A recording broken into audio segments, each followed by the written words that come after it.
What were we talking about? What was the first time that you heard what communism was, and what was your impression? Well, after the war, we had a big communist scare here in America, and I suppose other parts of the world too. Because the fact was, they wanted to be international. They sent spies out into America and every place else, and did everything they could to disrupt our way of life and try to instill the communist manifesto into our lives. And they were somewhat successful.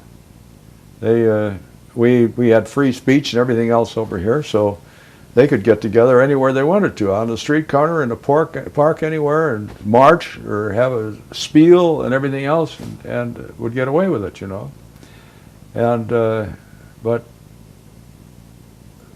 I guess where we started clamping, I'm trying to get to what was his name? McCarthy. McCarthy. Trying to get to him, but I think McCarthy, his object was to keep the communists out of government. And there was a big worry that there were communists in government, you know.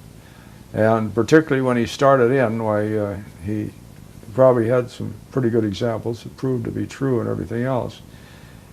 But he ran the thing in the ground.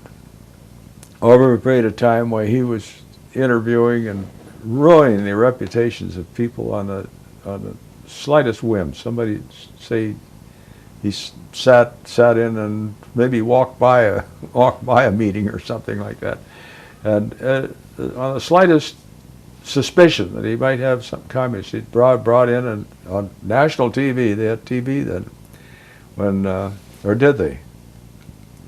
Oh yeah. They had TV, but I don't think there was a lot of it around. 50s, I think, wasn't it? But anyhow, he would ridicule these people. He was particularly tough in the entertainment business, Hollywood. He seemed to think everybody in Hollywood was a communist. And so anyhow, he did a lot of damage to so many people. And for a while, he was getting away with it. And pretty soon they started to find out, hey, the guy that really knocked him off was Edward R. Murrow, who was a news reporter from London. He was American, but he was handled the London beat for one of the television stations, and very highly respected. And he was kind of safe over there too in London. And he let fly about him in his broadcast. The guy's gone off his rocker. He's way overboard and everything else. And boy, it wasn't very long. Everybody else started picking up on it, and McCarthy was out. He was gone. But he put up a big stink around here for a while, I'll tell you that. And we had a lot of problems with communism, communists and spies and everything else, but that's not to say the communists didn't have a lot of trouble with our spies, because we weren't exactly sitting on our hands while this is going on. Well, you gave me a nice historical perspective, but I kind of wanted to get your ideas, like from your perspective, how you saw it, and even back further. I mean, like in the 20s, when, you know, what did people think about Russia and this new way of doing things? Because I don't think communism had been tried at such a large scale before the Russians. What were people's feelings about Lenin and those kinds of things? Well, there wasn't much of a feeling back there that far back. Back in, I think, 18, when Lenin overthrew the monarchy, the Rachmaninoffs, and killed the king and so forth, and his family. That was big news, and they were called Bolsheviks back in those days. And I don't know that anybody paid any particular attention to them. They were just a new group over in. You see, here's the thing. You got to remember, back in those days, you didn't have news, immediate news. You didn't have pictures. You didn't have reporters and bureaus in every country in the world bringing in news to you. Those people living today with this mess of news that we get from all over every place would find it difficult to believe how scattered and seldom you'd get a piece of news from over there. And so anyhow, in view of the fact that we didn't get a lot of news, it didn't take a big part of our life. You know, we'd probably get a story. Maybe there'd be a story in the paper today about something happened in Russia over there. But then you wouldn't hear anything for a while. But nowadays, something happened over in Europe, you got movie cameras, TV cameras, and everything else. They send 100 people over there, and they'll sit on that story over there until it peters out, you know. And so you're getting something every day. So you will react emotionally one way or the other sooner or later because you got this mass of stuff being thrown at you. But in those days you didn't. You didn't hear enough of it. And so therefore it wasn't a big deal. Was it not a big deal then until Stalin? And I guess once Stalin came to power, is that when it started becoming a big deal? Well, the news started coming out about Stalin's purges. And that opened a lot of eyes, you know, because he was killing a lot of people. He really was. And he was sending a lot of them to Siberia.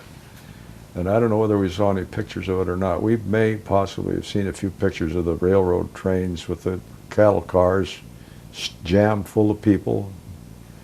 And I know I saw them somewhere.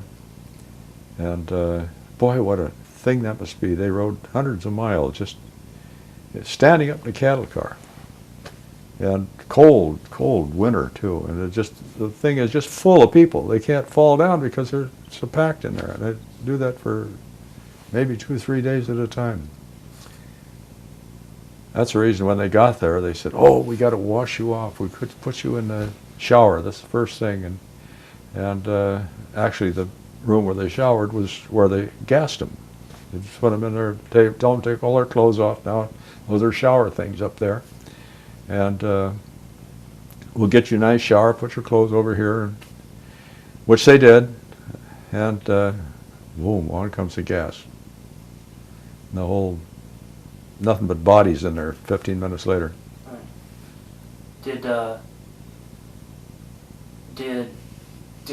people before the war see communism as a threat the same way they did after the war? Yeah. Yeah, all through or was it Stalin that they saw as a threat? Well, Stalin and the communists. Of course, they're one and the same. Stalin was the leader. But he had made inroads into other countries before the war with his spies and so forth. And I know, I don't personally know of any of them, but I know there were let's call them bunds. That's a German expression for a group of men. But the communists would rent a store or a big hall and have a big gathering and talk about the beauties of communism and how bad it is over here. And I don't know, a few people got sucked up in it, but anyhow, they got away with it. That was back in the 30s. And another thing, the Nazis were doing the same thing. We would have Nazis marching down the streets in our towns here, playing their bands and their banners and everything else. There were the black shirts. I don't know what were the black shirts and the brown shirts. I don't know. One was German and the other was Russian. What did people think of it back then? Well, there again, they didn't think a lot of it because America already had 150 years under its belt as being safe from anything like that. We thought we could stand any of it, and we did finally. But there were a lot of people probably that were nervous about it and should have been. But we've got a good thing here, and people know it, and they're going to be pretty hard to be convinced otherwise. And over a period of time, the Krauts and the communists found that out. Were the Nazis that you said were here, were they German immigrants, or were there people? No, they were people. They were people that momentarily got wrapped up in it. You know, they had a great story. I mean, the theory is in communism. I mean, the basic theory is everybody does everything by everybody else, share and share alike. You know, just a very, very democratic thing, except that it doesn't work because of human nature. But anyhow, if you keep telling somebody about this all the time, say how great it is, but just imagine how it'd be if you share everything and say, gee, yeah. And so a lot of those people get sucked in on this thing. But it was more or less a temporary deal because as soon as the war started, all of a sudden, bingo, they all disappeared and they became citizens again, you know.